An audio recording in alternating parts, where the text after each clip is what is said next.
प्रधानमंत्री मोदी बिहार के जमुई पहुंचे हैं। मंच पर मुख्यमंत्री नीतीश कुमार भी मौजूद हैं। एलजेपी अध्यक्ष चिराग पासवान समेत एनडीए के तमाम बड़े नेता मौजूद हैं। बिहार के दोनों डिप्टी सीएम भी मंच पर मौजूद हैं।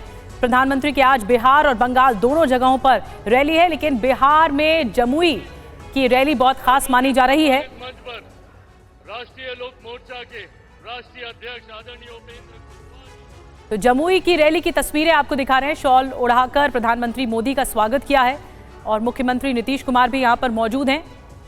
इसके अलावा दोनों डिप्टी सीएम यहां पर मौजूद हैं। जमुई की रैली खास मानी जा रही है। प्रधानमंत्री मोदी लगातार धुआंधार प्रचार कर रहे हैं और इसी कड़ी में आज बिहार में जमुई पहुंचे हैं। इसके अलावा बंगाल में भी उनकी रैली है। सम्राट सिंह इस वक्त उन्हें ब्रीफ करते हुए प्रधानमंत्री मोदी को इस वक्त आप देख रहे हैं मंच से तस्वीर दिखा रहे हैं, जमुई के मंच से।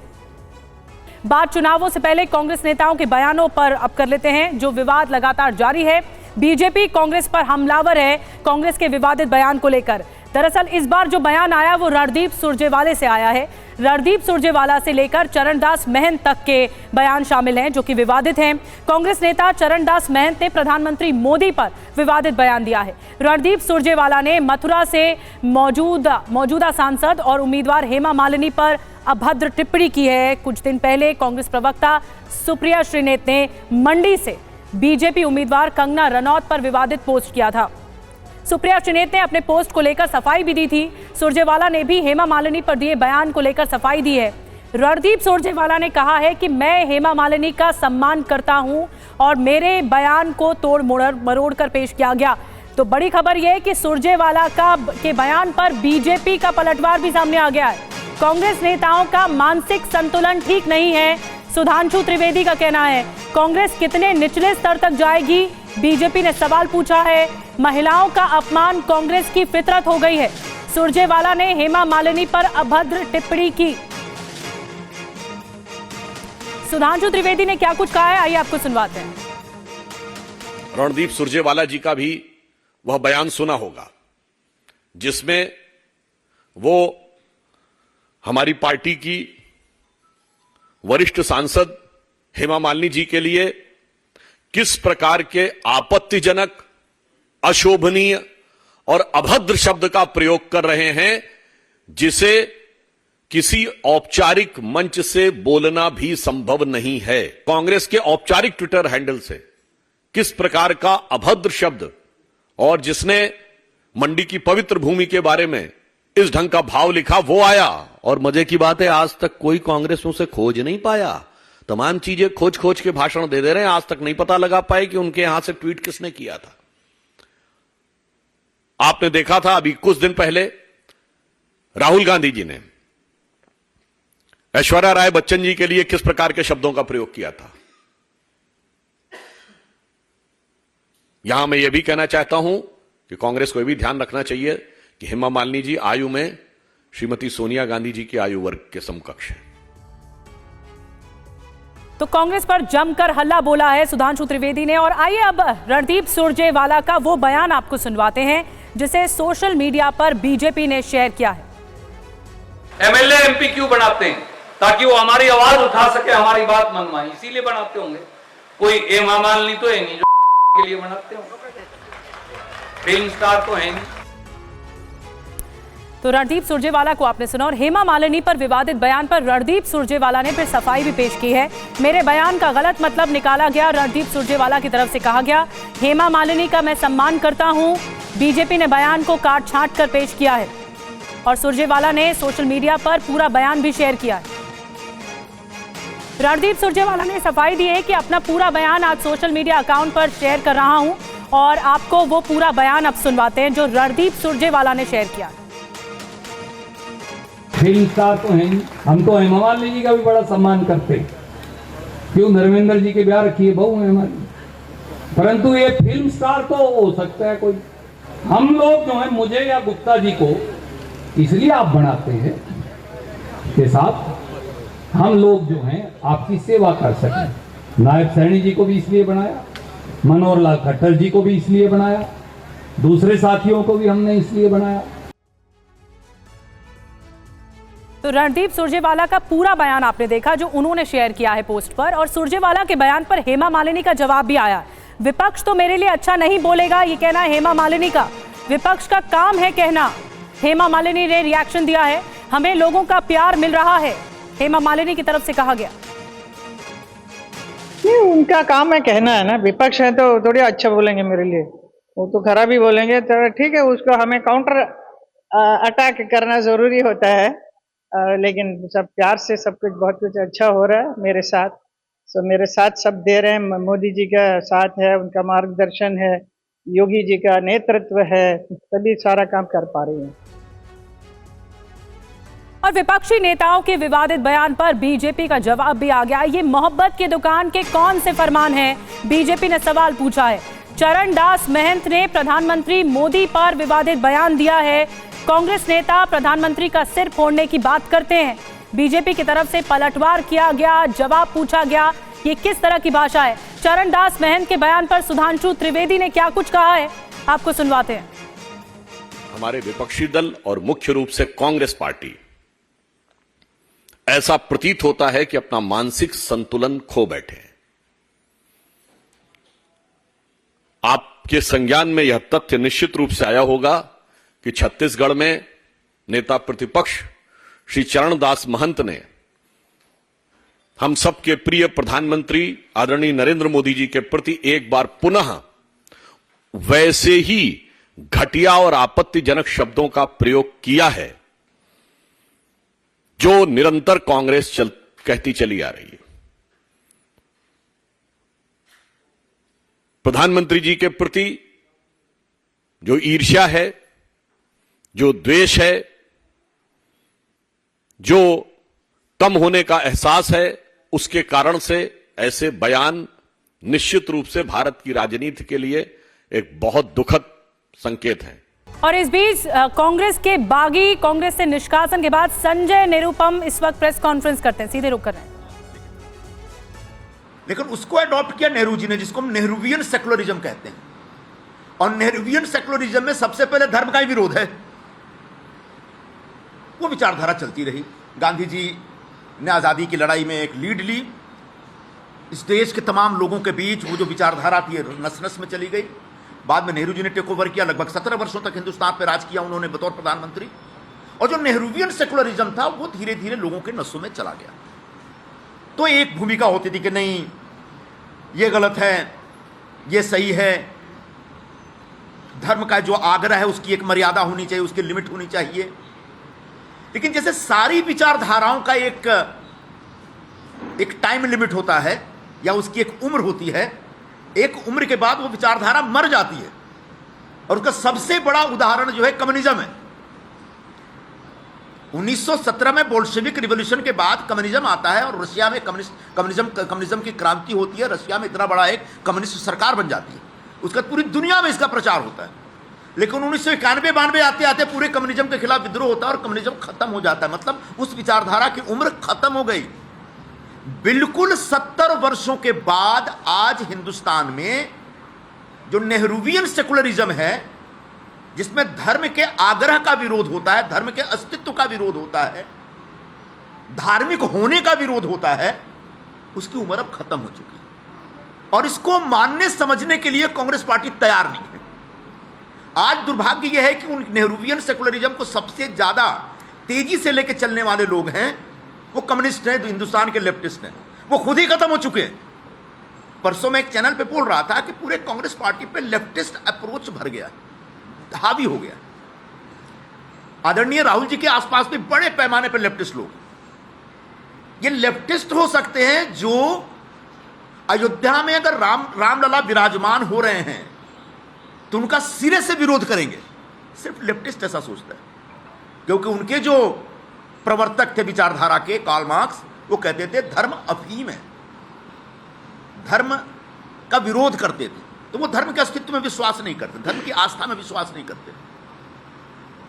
कई लोगों को रामलला विराजमान का जो एक कार्यक्रम था, राम मंदिर का भव्य उद्घाटन था, उसके लिए बुलाया गया था और सब लोग सरकार से या बीजेपी से सहमत हों ऐसा नहीं था।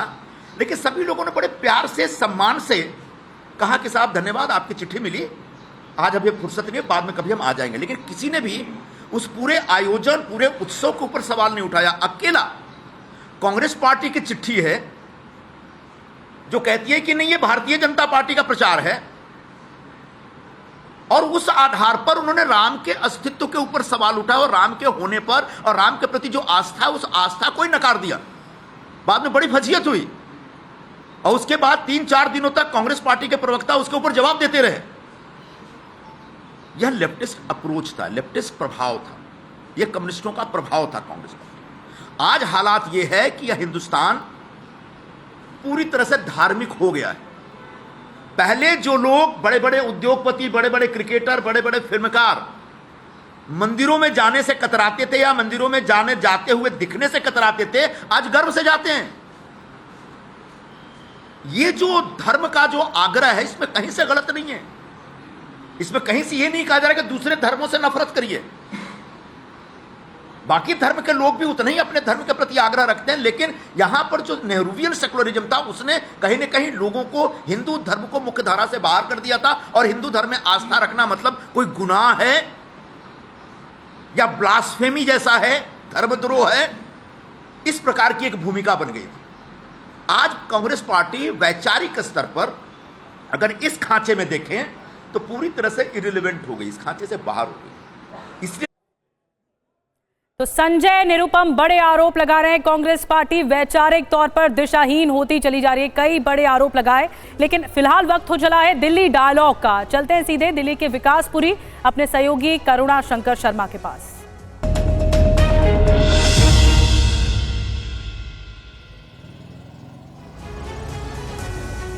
नमस्कार, दिल्ली डायलॉग में एक बार फिर से आप सभी का स्वागत है। आपके साथ मैं हूं करुणा शंकर शर्मा और आज हम विकासपुरी पहुंचे हैं, जो कि वेस्ट दिल्ली लोकसभा सीट है और माहौल बहुत गर्म है। आप देखिए लगातार बयानबाजियां हो रही है। सुनीता केजरीवाल को अभी आप सुन रहे थे, जिन्होंने अरविंद केजरीवाल का जेल से जो संदेश है वो दिया है। 2 करोड़ लोग दिल्ली के, वो मेरा परिवार है, विधायकों को हर इलाके में जाना है, ये कहा गया है। यानी कि आम आदमी पार्टी इस वक्त अपने आप को तैयार करते हुए नजर आ रही है और लगातार विवादित बयान भी सामने आ रहे हैं। बात रणदीप सुरजेवाला की करेंगे, बहुत सारे मुद्दे होंगे जिस पर हम बात करेंगे, लेकिन इस वक्त यहां पर क्या माहौल बन रहा है वेस्ट दिल्ली में, विकासपुर में, यह हम जानते हैं। क्या माहौल बनता हुआ नजर आ रहा है विकासपुरी में? बहुत बढ़िया माहौल है। भाजपा जो है पूरे 8 लाख वोटों से जीतने जा रही है इस क्षेत्र में, और बहन कमल जी सहरावत जी जो है एक ऐसा चेहरा है जो क्षेत्र के अंदर में जाना पहचाना चेहरा है और समाज के लिए, और वो महिला भी है। लेकिन अभी सुनीता केजरीवाल को हमने सुना, सुनीता केजरीवाल साहब बोल रही हैं, जेल से अरविंद केजरीवाल का संदेश दिया और वो बोल रही है कि 2 करोड़ जो लोग हैं दिल्ली के, वो मेरा परिवार है, जीत का भरोसा है आम आदमी पार्टी को। देखिए, वो परिवार कहा गया, वही परिवार बोलता था कि ये लालू प्रसाद यादव को, मुलायम सिंह यादव को, राहुल गांधी को, शीला दीक्षित को जेल में भिजवाया जाएगा।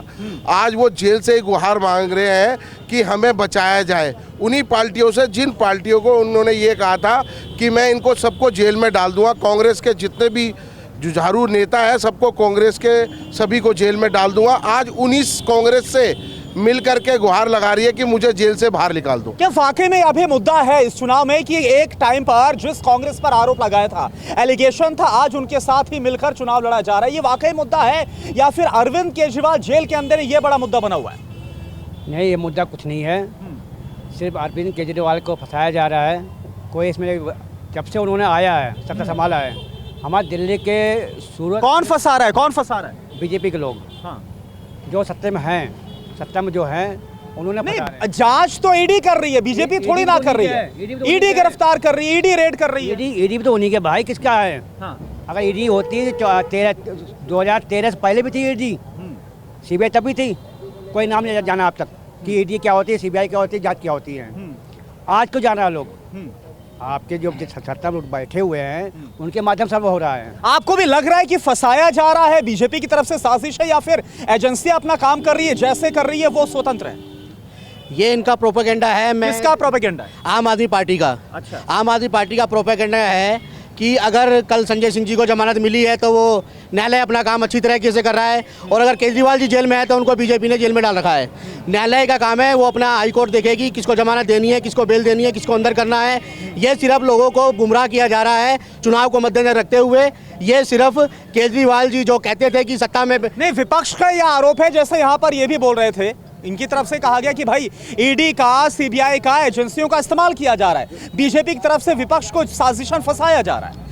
ऐसा कुछ भी नहीं है। ये सिर्फ लोगों को, मैंने आपको बताया, ये सिर्फ गुमराह करने की कोशिश की जा रही है। गुमराह करने की कोशिश है। आप क्या बोल रहे हैं? जैसे ये लोग कह रहे हैं कि ईडी और सीबीआई बीजेपी यूज कर रही है, उन्हीं ईडी और सीबीआई के भरोसे ये शीला दीक्षित का बैग लेके कहते थे कि ये रहे सबूत और ईडी और सीबीआई इस पे जांच बैठाए। आज क्या ईडी सीबीआई बीजेपी की हो गई, उस समय किसी और की, और आज बीजेपी की। तो ये यानी आपके हिसाब से वक्त बदला और बयान बदलते नजर आ रहे हैं। आप क्या बोलेंगे? संजय सिंह अभी राजघाट पहुंचे हुए थे, उनकी तरफ से कहा गया कि देखिए ताले टूटेंगे, अरविंद केजरीवाल बाहर आएंगे। बिल्कुल आएंगे, सारे बाहर आएंगे, क्योंकि उनके ऊपर जितना भी आरोप लगाया गया निराधार है। 1 रुपए का कोई करप्शन, तो फिर गिरफ्तार क्यों हुए? मैं बता रहा हूँ, गिरफ्तार ये दादागिरी है, गुंडागर्दी है, ये सबसे बड़ी भ्रष्ट अगर पार्टी है। कौन कर रहा है गुंडागर्दी? कौन कर रहा है? सुनिए, दुनिया में अगर सबसे बड़ी कोई भ्रष्ट पार्टी है तो वो है भारतीय झूठी पार्टी, यानी भारतीय जनता पार्टी। कुर्सी पे बैठ करके दादागिरी करते हैं, जब मन करता है ईडी भेज करके उठवा लेते हैं, सीबीआई भेज कर उठवा लेते हैं। अरे सबूत तो ले आओ। केजरीवाल प्रधानमंत्री को आपने सुना कि नहीं सुना? प्रधानमंत्री बोल रहे भाई ईडी स्वतंत्र है, ना हम भेजते हैं ना हम रोकते हैं, जो उनको करना है अपने हिसाब से जांच करते हैं। फिर आप क्यों ऐसा? चलो मैं ईडी से ही कह रहा हूँ, मैं सीबीआई से ही कह रहा हूँ, मैं तुम स्वतंत्र हो ना, तुम्हारे में हिम्मत है। इस चैनल के माध्यम से कह रहा हूँ, जिसने अपनी माँ का दूध पिया हो, चाहे बीजेपी वाले हो, चाहे सीबीआई वाले, ईडी वाले, एक सबूत जनता के सामने टीवी पे लेकर आओ कि केजरीवाल ने भ्रष्टाचार किया, संजय सिंह ने भ्रष्टाचार किया, या मनीष सिसोदिया ने भ्रष्टाचार किया, सत्येंद्र जैन ने किया। एक सबूत तो दिखाओगे, या ऐसे कॉलर पकड़ के उठा के जेल भेज दोगे? इससे अच्छे तो अंग्रेज थे जो ये हुकूमत बैठी है। देखिए, समय सब कुछ कराता है, ऊपर वाला सब देख रहा है। ये सारे के सारे इस वक्त गद्दी से बाहर चले जाएंगे और अरविंद केजरीवाल देखिएगा, उसके गठबंधन की सरकार बनेगी और देश में एक बार फिर न्याय मिलेगा। क्या लग रहा है 7 में से कितनी आएंगे दिल्ली? 7 के 7। अरे छोड़िए, ये कितना विश्वास है? सुना, बीजेपी वालों का एक नारा है, 400 पार, 400 पार, 400 पार नहीं, इस बार 30 पार है उनकी। संजय सिंह का जेल से बाहर आना, तिहाड़ से बाहर आना, क्या ये टर्निंग पॉइंट साबित होगा? ये टर्निंग पॉइंट बिल्कुल साबित होगा, क्योंकि अगर संजय सिंह पे कोई एलिगेशन साबित होता तो उन्हें जेल ही नहीं मिलती। अकॉर्डिंग टू लॉ अभी उन्होंने ये अमेंडमेंट किया है, इस चीज़ में ये अमेंडमेंट हुआ है कि अगर जब तक आपको बेल नहीं मिलेगी, अगर आप गुनाहगार साबित होते हैं तो आपको इस रूल में बेल नहीं मिलेगी। और अगर उन्हें लगता है कि आप बेगुनाह हैं तो ही बेल का पॉइंट बनता है। अगर संजय सिंह गुनाहगार होते तो उन्हें बेल क्यों मिलती? उनको बेल मिलना ही सबसे बड़ा सबूत है कि जो ईडी है उन्हें आपको लगता है संजय सिंह को अब बेल मिल गई है, इसका जो असर है, हालांकि ये साफ कहा गया सुप्रीम कोर्ट की तरफ से नजीर नहीं होगी संजय सिंह को जमानत मिलना, बेल मिलना। क्या लगता है कि इस बेल के बाद अरविंद केजरीवाल, मनीष सिसोदिया या सत्येंद्र जैन, उनके भी बाहर आने का रास्ता साफ होगा? पब्लिक के साफ समझ रही है कि आज लोकतंत्र की हत्या हो रहा है। अगर सीबीआई या ईडी अगर वहाँ पे प्रोडक्शन बेल के लिए जब इन्होंने लगाया और जिस समय कोर्ट में गए इनको बेल मिल रहा था, उस समय वहाँ पे ईडी तो विरोध किया नहीं। इसका विरोध क्यों नहीं किया? सबसे बड़ा क्वेश्चन है। विरोध नहीं किया, संजय सिंह छूटे। इसे दिल्ली में तो साफ मैसेज है कि 6 महीना तक उनको जबरदस्ती मोहरा बना करके दिल्ली के अंदर जेलों में रखा गया। इसलिए अब कोर्ट ने इसको बर्दाश्त से ज़्यादा हुआ और इनको छोड़ दिया कि भाई आप जा सकते हो, स्वतंत्र हो। केस खत्म नहीं हुआ, पर ये सच्चाई है कि सीबीआई और ईडी मोदी जी का पहलू बन करके ये दिल्ली गवर्नमेंट से लड़ रही है। क्या क्या वाकई में आपको ऐसा लग रहा है आप लोगों को कि जो कुछ हो रहा है दिल्ली में, या फिर मैं सिर्फ दिल्ली की बात क्यों करूं, आप देखिए हेमंत सोरेन है जो कि गिरफ्तार किएगा, और भी कई जो विपक्ष के नेता हैं उनके खिलाफ जो एक्शन हुआ या जो आरोप लगाए जा रहे हैं उसमें कोई दम लग रहा है? जैसे यहाँ पर भी ये सज्जन बोल रहे हैं कि भाई एजेंसियों का गलत इस्तेमाल हो रहा है। जो दम है जब तो पकड़े गए हैं। किसमें दम है? इन्होंने एलिगेशंस पर आरोप में दम है। आरोप में दम है, जब ये पकड़े गए हैं। नहीं तो आम आदमी कोई नहीं पकड़ा गया। वो तो बोल रहे हैं कि भाई सरकार का मोहरा है एजेंसियां। जी नहीं, जो पार्टी होती है कुछ ना कुछ गड़बड़ करिए जब तो पकड़े गए हैं सारे के सारे। ये अब एक्शन लेगी गवर्नमेंट, लेगी उसी हिसाब से मोहरा। देखो विपक्ष तो बोलता ही है भाई हमने गलती कुछ नहीं की, जो गलती करने वाला कभी गलती मानता ही नहीं है। तो ये सही कर रही है सरकार जो यानी आपके हिसाब से कुछ ना कुछ गलत हुआ है आप बोलिए। नहीं, सरकार का अगर मोहरा है तो ये सरकार के पास अगर ये लग रहा है कि मोदी जी ही करवा रहे हैं तो ये कोर्ट, सुप्रीम कोर्ट और हाई कोर्ट क्यों जा रहे हैं? इनको तो चुपचाप बैठ जाना चाहिए। अब ये बैठ क्यों नहीं रहे हैं? अब फिर दरवाजा सुप्रीम कोर्ट का खटखटा रहे हैं कि नहीं खटखटा रहे हैं? अभी उनको जब संजय जी को बेल मिली है ये न्यायपालिका से ही तो मिली है। तो ये सरासर इल्जाम लगाया जा रहा है। अगर मोदी जी करवाते तो मोदी जी उनको अगर बिल्कुल अगर कॉन्फिडेंस, लेकिन इस बेल के साथ ये स्टेटमेंट भी सामने आई सुप्रीम कोर्ट में कि कोई कॉन्क्रीट जो एविडेंस है वो नहीं मिला है, कोई सबूत नहीं मिला, इसी के आधार पर बेल मिली है। तो आपको लग रहा है कि 6 महीने 181 दिन के बाद बाहर आए हैं, तो 6 महीने 181 दिन ये जो अंदर रहे हैं ये गलत था संजय सिंह के साथ जो हुआ? आपको लग रहा है गलत क्या था? या अगर हमारी न्यायपालिका, हम न्यायपालिका विश्वास करते हैं। सरकारें तो आती जाती रहती हैं, सरकारें से हमें नहीं लेना देना। हम जो भी कुछ हमारा फंसता है हम न्यायपालिका पे पूरा तरीके से तैयार होते हैं, पूरी हम न्यायपालिका को मानते हैं। अगर न्यायपालिका कुछ कर रही है, डिसीजन ले रही है तो बिल्कुल सही ले रही है। तो इसमें मोदी जी का और बीजेपी का कोई कसूर नहीं है। और ये अगर लगा रहे तो सरासर ये झूठ लगा रहे हैं, इनके पास कोई मुद्दा नहीं है तो साफ साफ बोल। ठीक है, जो कुछ हो रहा है, गिरफ्तारियां हो रही है, बेल मिल रही है, जो कुछ हो रहा है इस वक्त दिल्ली के अंदर, क्या इससे जो माहौल है वो आम आदमी पार्टी के फेवर में जा रहा है, खिलाफ जा रहा है? क्या लग रहा है आपको? पब्लिक इतनी बेवकूफ़ नहीं है, उसे पता है कि जब कोई आदमी गुनाह करता है तभी उस पर ईडी सीबीआई हाथ डालती है। और जहाँ तक बात है सबूतों की, कोर्ट में वो मांग रहे थे कि मेरी गिरफ्तारी ना हो, ईडी से सबूत मांगे गए, हाई कोर्ट में वो सबूत पेश किए गए, तो हाई कोर्ट के वकील जज ने भी उन सबूतों को देख के कहा कि ऐसी कोई प्रोटेक्शन नहीं दी जाए। आप क्या सोचते हैं जो कुछ इस वक्त दिल्ली के अंदर माहौल है? सर जो है आम आदमी पार्टी की गलती है। गलती लग रही है आपको? हाँ जी बिल्कुल। ठीक है, आपको लग रहा है कि आम आदमी पार्टी गलत है जो कुछ हो रहा है? गलत है, आम आदमी पार्टी गलत है। यानी कि भ्रष्टाचार हुआ है, आपको इस बात पर विश्वास है? आरोपों पर हुआ जी। इसका असर पड़ेगा लोकसभा चुनाव में? पड़ेगा। 7 सीटों पर पड़ेगा।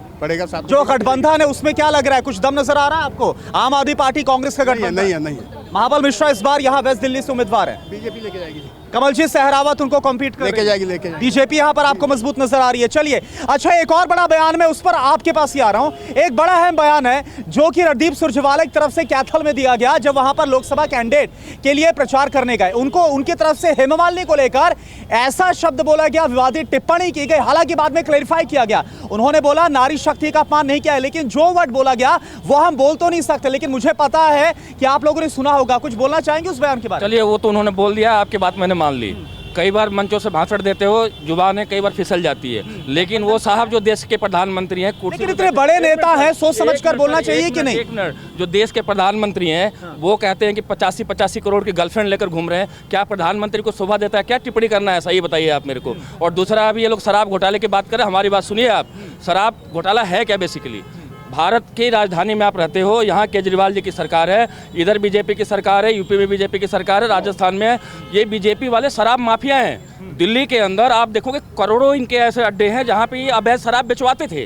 अरविंद केजरीवाल जी ने उसको रोकने का काम किया है कि भाई गलत तरीके से शराब ना बिके। लोग जो है शराब अगर पीते हैं तो अच्छी सरकार। जेल में क्यों चले गए अगर उन्होंने रोकने का? उस मुद्दे पे हम जेल पे क्यों चले गए? आप देखिए, बलवान का बाल न बांका हुआ, बलहीन सदैव सताए गए। आज देश की कुर्सी पे आप बैठे हो, जिसके अंदर केंद्र सरकार के अंदर ईडी, सीबीआई, देश की सारी एजेंसी, दिल्ली की पुलिस तक उनके पास में है। अगर यही प्रशासन हमारे पास होता, क्या उनकी मजाल है? क्या उनकी मजाल है? आप गए ना वहाँ पे, बंगाल गए थे ना, कर लेते ममता बनर्जी को कर लेते अरेस्ट, क्यों नहीं कर पाए? आप क्या बोल रहे हैं रणदीप सुरजेवाला के बयान पर? आप बोलिए। मुझे ये बताइए, नारी शक्ति जो है हमारे देश के अंदर में, माँ जो होती है वो गीले में जो है खुद अपने आप को रखती है और बच्चों को सूखे में रखती है। उस माँ का, उस नारी शक्ति का जो दुर्व्यवहार करा गया है, इससे इतने बड़े नेता होने के बावजूद भी ऐसी आपके हिसाब से गलत है। लेकिन क्योंकि मुझे यहाँ पर एक महिला नजर आ रही है, आप बताइए, आपसे पूछना ज्यादा मुनासिब रहेगा। रणदीप सुरजेवाला का जो बयान हेमा मालिनी को लेकर आया है, आप क्या कहेंगे? मेरे क्या बेकार के काम है ये, तो इन्होंने कुछ ना कुछ उछालना ही है। तो जब गठबंधन ही नहीं इनका संभल रहा है इनसे, तो ये दूसरों को तो बोलेंगे ही। तो जब आप पहले अपना गठबंधन संभाल लो, अपनी सरकार संभाल लो, उसके बाद दूसरों पे उंगली उठाओ। नहीं, देखिए, आप तो लगातार खबरों को देख रही होंगी। इससे पहले कंगना रनौत को लेकर सुप्रेश नेत का बयान आता है, और इसके बाद अभी रणदीप सुरजेवाला के। हालांकि अगर मैं उस तरह बात करूं, दिलीप घोष का ममता बनर्जी को लेकर बयान आया था। मैं किसी पार्टी की बात नहीं कर रहा हूं, आप चाहे बीजेपी की बात करें या फिर कांग्रेस की। महिलाओं को लेकर ये जो टिप्पणियां आ रही है, क्या ये होना चाहिए? लोकसभा चुनाव में ऐसी टिप्पणियां आनी चाहिए? नहीं, बिल्कुल नहीं आनी चाहिए, क्योंकि महिलाओं की कहते हैं कि हाँ हम महिलाओं का सम्मान करते हैं, तो महिलाओं का सम्मान तो मुझे कहीं दिखता नहीं है। तो महिला ही महिला के ऊपर अगर आरोप लगाती है या उसके ऊपर उंगली उठाती है तो वो बहुत गलत है। तो ये ऐसा नहीं होना चाहिए। जी बिल्कुल। और यहाँ पर हमारे साथ कुछ और भी लोग हैं, आप बताइए क्या कहेंगे इस बयान को लेकर? देखिए, ये सुरजेवाला जी ने इसमें खेद व्यक्त कर दिया गया है और उन्होंने कहा मेरे बयान को तोड़ मरोड़ के किया गया है। बाकी बीजेपी का इसमें कुछ वो नहीं है। बीजेपी दिल्ली की 7 की 7 सीटें हारेगी और इंडिया गठबंधन जीतने जा रहा है। क्यों आपको इंडिया गठबंधन में दम नजर आ रहा है? चलिए ठीक है, एक बार फिर से हम आपके पास आएंगे। हम सबको महसूस हो रही है, हमारे लिए ये पहला ऐसा चुनाव है जब बिहार के बेटे दलितों, वंचितों के प्रिय और मेरे परम मित्र पद्म विभूषण से सम्मानित रामविलास पासवान जी हमारे बीच नहीं है। मुझे संतोष है कि रामविलास जी के विचार को मेरा छोटा भाई चिराग पासवान पूरी गंभीरता से आगे बढ़ा रहे हैं। 19 अप्रैल को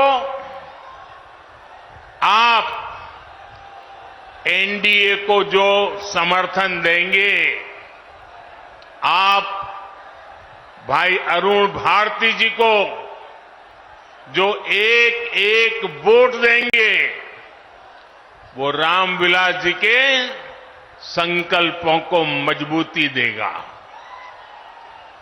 साथियों, बिहार की धरती पूरे देश को दिशा दिखाने वाली रही है। बिहार की इस धरती ने आजादी की लड़ाई में और स्वतंत्र भारत की नींव मजबूत करने में बहुत बड़ी भूमिका निभाई है। लेकिन दुर्भाग्य से बिहार के सामर्थ्य के साथ आजादी के बाद 5-6 पीढ़ियों के साथ यहां न्याय नहीं हो पाया। बिहार को एनडीए गठबंधन बहुत ही परिश्रम से एक बड़े दल से बाहर निकालकर लाया है। हमारे नीतीश बाबू की इसमें बहुत बड़ी भूमिका रही है। अब समय आ गया है कि बिहार और तेज गति से विकास करे। इसलिए 2024 का चुनाव बिहार और भारत के भविष्य के लिए बहुत निर्णायक है। ये चुनाव विकसित बिहार के सपनों को पूरा करने का चुनाव है। ये चुनाव विकसित भारत के संकल्प को मजबूत करने का चुनाव है। आज एक और कांग्रेस और आरजेडी जैसी पार्टियां हैं जिन्होंने अपनी सरकार के समय पूरी दुनिया में देश का नाम खराब किया था। दूसरी ओर बीजेपी और एनडीए है जिसका एक ही लक्ष्य है, विकसित भारत का निर्माण, खुशहाल बिहार का निर्माण। आप याद करिए, 10 साल पहले दुनिया में भारत को लेकर क्या राय होती थी। कांग्रेस के राज में भारत को कमजोर और गरीब देश माना जाता था। छोटे छोटे देश आज जो आटे के लिए तरस रहे हैं, उनके आतंकी हम पर हमला करके चले जाते थे और तब की कांग्रेस दूसरे देशों के पास शिकायत लेकर जाती थी। मोदी ने कहा, ऐसे नहीं चलेगा। भारत वही महान पाटलिपुत्र और मगध वाला भारत है। भारत वही चंद्रगुप्त मौर्य वाला भारत है। आज का भारत घर में घुसकर मारता है। आज का भारत दुनिया को दिशा दिखाता है। अब दुनिया देख रही है कि केवल 10 वर्षों में भारत की साख और भारत की हैसियत आज कैसे बढ़ी है। आज भारत दुनिया की 5वीं सबसे बड़ी अर्थव्यवस्था बन चुका है। चंद्रमा के जिस कोने पर कोई नहीं पहुंचा था, वहां हमारा चंद्रयान, हमारा तिरंगा पहुंचा है। भारत जब G20 की मीटिंग करता है तो उसकी चर्चा भी पूरे विश्व में होती है। ये किसने किया? ये किसने किया? ये किसने किया? जी नहीं, आपका जवाब गलत है। ये मोदी ने नहीं, ये आपने किया है। आपके एक वोट ने किया है। आपके वोट की वो ताकत थी जिसके कारण ये सब संभव हुआ है। और इसलिए इस सफलता के हकदार अगर कोई है तो आप मेरे प्यारे देशवासी हैं। साथियों, आज देश कैसे बदल रहा है, बिहार खुद इसका साक्षी है। और बिहार कैसे बदल रहा है, इसका उदाहरण जमुई में भी देख सकते हैं। आप याद करिए, हमारा ये जमुई आरजेडी और कांग्रेस के काले दौर में यहां क्या हालत होते थे। जमुई की पहचान कैसी बना दी थी इन लोगों ने। जमुई आरजेडी के जंगल राज का कितना बड़ा भुक्तभोगी होता था। जमुई की पहचान नक्सलवाद से होती थी। सरकार की योजनाएं यहां पहुंचने ही नहीं दी जाती थी। नक्सली यहां सड़कें नहीं बनने देते थे। इसका नुकसान यहां के गरीब, मजदूर और किसान को होता था।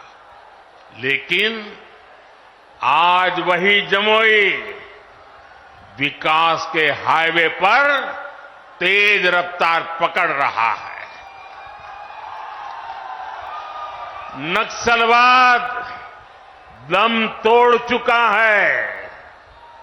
जो लोग नक्सलवाद के रास्ते पर भटक गए थे, उन्हें हमारी सरकार ने मुख्य धारा से जोड़ा है। उनके परिवारों को पूरा सहयोग दिया है। अब इस इलाके से एक्सप्रेसवे निकलेगा, मेडिकल कॉलेज भी खुल गया है। अब जमुई के एक और देवघर से हवाई जहाज की सेवाएं शुरू हो गई हैं, तो दूसरी ओर गया एयरपोर्ट के विस्तार की तैयारी भी चल रही है। इस इलाके में इतनी प्राकृतिक सुंदरता है। हमारा प्रयास है कि देवघर और गया जी आने वाले लोग यहां भी आकर के जाएं। पूरे बिहार में रोड इंफ्रास्ट्रक्चर के लिए हमारी सरकार करीब 1 लाख करोड़ रुपए खर्च कर रही है। इन सारे प्रयासों से यहां रोजगार और स्वरोजगार इसके अनेक अवसर बन रहे हैं। भाइयों और बहनों, आपको एक बात और कभी भी भूलनी नहीं है, हमेशा हमेशा याद रखनी है। याद रखिए, और कोई भी गरीब मां का बेटा इसको भूल नहीं सकता है। कोई भी किसान का बेटा भूल नहीं सकता है।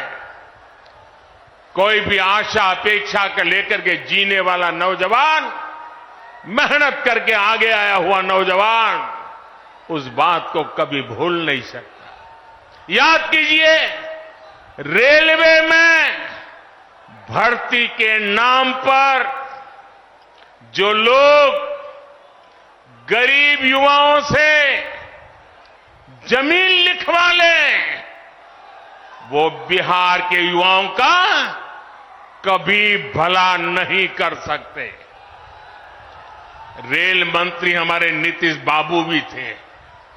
आज तक कोई शिकायत नहीं आई नीतीश बाबू के खिलाफ। और इन लोगों ने गरीबों की जमीन छीन ली। गठबंधन गठबंधन वालों के समय में केवल खस्ता हाले ट्रेनें चलती थी, लेकिन अब पूरे देश की तरह ही बिहार के लोग भी वंदे भारत ट्रेन में सफर कर रहे हैं। और जल्द ही ये ट्रेनें देश के हर रूट पर दौड़ती नजर आएगी। जमुई के पुराने रेलवे स्टेशन की जो हालत है वो तो आप भली भांति जानते हैं। अब जमुई का रेलवे स्टेशन भी आधुनिक बन रहा है। कुछ महीने पहले जब नए रेलवे स्टेशन की तस्वीर दिखाई गई थी तो सब जगह उसकी चर्चा हुई थी। वो दिन दूर नहीं जब बिहार के बड़े रेलवे स्टेशन भी एयरपोर्ट्स की तरह सुविधा युक्त होंगे। साथियों, अभी नीतीश बाबू बता रहे थे कितने सारे काम हुए हैं। भाई चिराग बता रहे थे कितने सारे काम हुए। हमारे सम्राट जी बता रहे थे कितने सारे काम हुए। और मैं भी इतने सारे काम बता सकता हूं, शायद रात भर मीटिंग चलानी पड़े, लेकिन उसके बावजूद भी भाइयों बहनों ये मोदी है। मोदी की कुछ सोच ही अलग है। ये इतने सारे कामों की सूची बताई जाती है ना, ये 10 साल में जो हुआ वो तो सिर्फ ट्रेलर है, ट्रेलर। अभी तो बहुत कुछ करना है। अभी तो हमें देश को, बिहार को बहुत आगे लेकर के जाना है। आप मेरे साथ सहमत हैं? सहमत हैं? सहमत हैं? और आगे जाना है ना, बहुत आगे बढ़ना है ना, बिहार को भी बढ़ाना है ना, हिंदुस्तान को भी बढ़ाना है ना। साथियों, ये मोदी गरीबी के ताप को सहकर यहां पहुंचा है, इसलिए हर गरीब के सपने का महत्व मोदी भली भांति जानता है, उसको जीने का प्रयास करता है। और इसलिए बिहार के मेरे नौजवान, बिहार की मेरी माताएं बहनें, बिहार के हर बुजुर्ग मेरे शब्द लिख करके रखिए, और ये मोदी की गारंटी है, आपका सपना ही मेरा संकल्प है। इसलिए केंद्र सरकार ने गरीब कल्याण को सर्वोच्च प्राथमिकता दी है। केंद्र सरकार के प्रयास से यहां बिहार में गरीबों को 37 लाख पक्के घर मिले हैं। आज बिहार के करीब 9 करोड़ जरूरतमंदों को मुफ्त राशन मिल रहा है, और मोदी की गारंटी है अगले 5 साल भी मिलता रहेगा। बिहार में 84 लाख से ज्यादा आयुष्मान कार्ड भी बने हैं। इसलिए ही मैं कहता हूं, जब नीयत सही तो नतीजे सही। साथियों, बीजेपी सरकार इंसानों की सेवा तो कर ही रहा है, हमने पशुधन की भी उतनी ही रक्षा करने का तय किया है। केंद्र सरकार ने बिहार के करीब 2 करोड़ पशुओं को खुरपका, मुंहपका जैसी बीमारियों से बचाने के लिए मुफ्त में टीकाकरण का अभियान चलाया है। आपको कोविड के समय मुफ्त में जो मोदी ने टीका दिया वो तो याद है। मोदी पशुओं को भी टीका मुफ्त में लगा रहा है। पहले गरीबों का जो पैसा बीच में ही लूट लिया जाता था, अब वो सीधे आपके खाते में पहुंच रहा है। आज बिहार के 85 लाख से ज्यादा किसानों को पीएम किसान सम्मान निधि का लाभ मिल रहा है।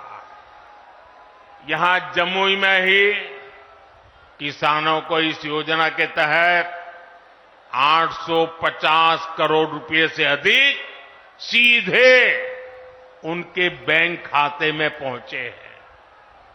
आप मुझे बताइए साथियों, एक गठबंधन गठबंधन वालों की सरकार होती तो आपके बैंक खाते में सीधे पैसे भेजने वाली व्यवस्था बनती क्या?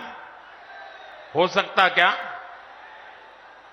आरजेडी कांग्रेस आपके हक के सारे पैसे भी लूट लेते और आपसे साइन भी करा लेते कि हां पैसा मिल गया है। साथियों, आज देश के सारे भ्रष्टाचारी जो हमेशा एक दूसरे से लड़ते थे, एक दूसरे पर भ्रष्टाचार के आरोप लगाते थे, एक दूसरे को जेल में बंद करने की मांग कर रहे थे, अब वो सब मिलकर मोदी आया।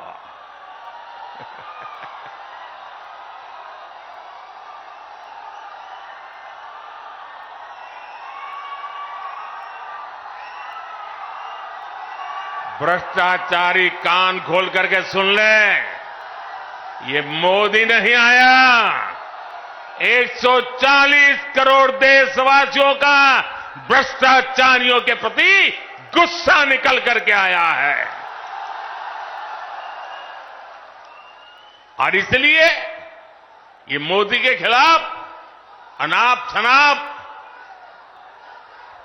पता नहीं क्या क्या बोलते हैं। साथियों, मैं कहता हूं भ्रष्टाचार हटाओ। मोदी कहता है भ्रष्टाचार हटाओ, वो कहते हैं भ्रष्टाचारी बचाओ। आप मुझे बताइए, भ्रष्टाचार हटना चाहिए कि नहीं हटना चाहिए? इस देश से भ्रष्टाचार जाना चाहिए कि नहीं जाना चाहिए? हर स्तर पर से भ्रष्टाचार जाना चाहिए कि नहीं जाना चाहिए? जिन्होंने लूटा है उन्होंने लौटाना पड़ेगा कि नहीं पड़ेगा? साथियों, ये कौन लोग हैं जो भ्रष्टाचार के खिलाफ इतनी बड़ी लड़ाई का विरोध कर रहे हैं? आप देखिए, एक तरफ एनडीए सरकार है जो नए उद्योग लगाने की बात करती है, दूसरी ओर ये लोग हैं जिनकी पहचान अपहरण उद्योग की रही है। एक तरफ एनडीए सरकार है जो सोलर पावर और एलईडी लाइट की बात करती है, दूसरी ओर एक गठबंधन गठबंधन वाले लोग बिहार को लालटेन युग में रखना चाहते हैं। हम नीतीश जी के सहयोग से बिहार में हाईवे और एक्सप्रेसवे बना रहे हैं, जबकि आरजेडी ने बिहार को गड्ढे और खाई में धकेल दिया था। एनडीए सरकार गरीबों की उनकी जमीन का प्रॉपर्टी कार्ड दे रही है, जबकि आरजेडी के लोग गरीबों की जमीनों पर कब्जा करते हैं।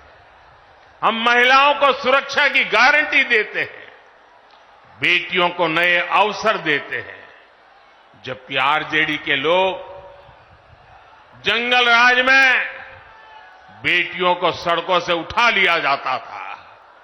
साथियों, हमारी सरकार में राम मंदिर का 500 वर्ष पुराना सपना पूरा हुआ।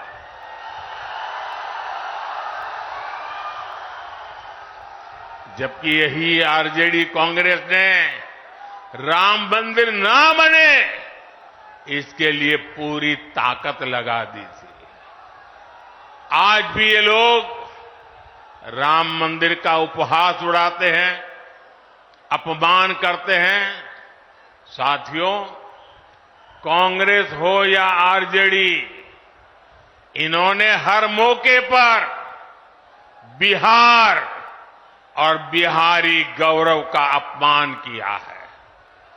यही कांग्रेस और आरजेडी की जिसने कर्पूरी ठाकुर का अपमान किया था। अभी कुछ ही समय पहले हमारी सरकार ने बिहार के गौरव कर्पूरी ठाकुर को भारत रत्न दिया, तब भी इन लोगों ने उसका विरोध किया। इन्हीं लोगों ने रामनाथ कोविंद जी को राष्ट्रपति बनाने का विरोध किया। कांग्रेस और आरजेडी ने आदिवासी महिला द्रौपदी मुर्मू जी को राष्ट्रपति का चुनाव हराने के लिए पूरी ताकत लगा दी थी। 19 अप्रैल को आपको इन गरीब विरोधी लोगों को अपने वोट से हराना है, चुन चुन करके इनको साफ करना है। करेंगे, घर घर जाएंगे, लोगों को समझाएंगे। आपको मेरा एक और काम करना है, घर घर जाकर लोगों को बताएं मोदी जी आए थे, मोदी जी ने अपना प्रणाम भेजा है। मेरा प्रणाम पहुंचा देंगे। हर परिवार में मेरा प्रणाम पहुंचेगा, ये आपकी गारंटी? तो मेरी गारंटी है विकास की। मेरे साथ बोलिए भारत माता की, भारत माता की। बहुत बहुत धन्यवाद। तो प्रधानमंत्री मोदी को आप सुन रहे थे, कड़ा प्रहार किया भ्रष्टाचार पर कि जिन्होंने लूटा है उन्हें लौटाना पड़ेगा। बड़ी बातें कही गई जमुई की रैली में प्रधानमंत्री मोदी की ओर से।